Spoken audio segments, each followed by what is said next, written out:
तर जय शिवराय मंडळी. बघा, मला 15 मिनिटाच्या आधी एक मुलीचा कॉल आला होता की मॅम मी 70,000 रुपये पे केले आहे आणि मला जॉब नाही मिळाला. 6 महिन्याचा कोर्स हा 14 महिन्यावर नेला आणि जेव्हा जॉबची वेळ आली तर तेव्हा मला सांगण्यात आलं की तुझे तुझे टेक्निकल स्किल चांगली नाही आहेत. जेव्हा मला सांगितलं ना गाईज, खूप डोकं संतापलं.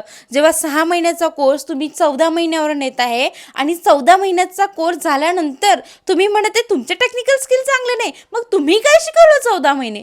लिटरली म्हणजे तुम्हाला लाज नाही वाटत का की एक मुलगी गावाकडून इथे येत आहे, गावामधून आलेली गाईस ती, आणि लिटरली तिच्या घरच्यांनी व्याजावरती पैसे काढले. शेतकऱ्याची मुलगी तिने व्याजावरती पैसे काढून इथे क्लास करायला आली. 6 महिन्याचा कोर्स तिने 14 महिने केला आणि 14 महिने कोर्स केल्यानंतर तिला सांगण्यात आलं की तुझं टेक्निकल स्किल चांगलं नाही आहे.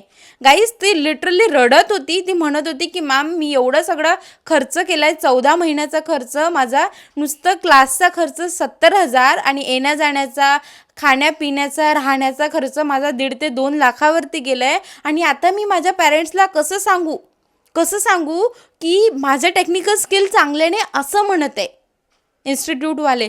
लिटरली गाईज ते रडत होती. तर मला इथे तुम्हाला आवर्जून सांगायचं आहे की तुम्ही पण IT इन्स्टिट्यूट्स बघत असेल तर रिसर्च करून घ्या, कारण की आता खूप फ्रॉड सुरू आहे.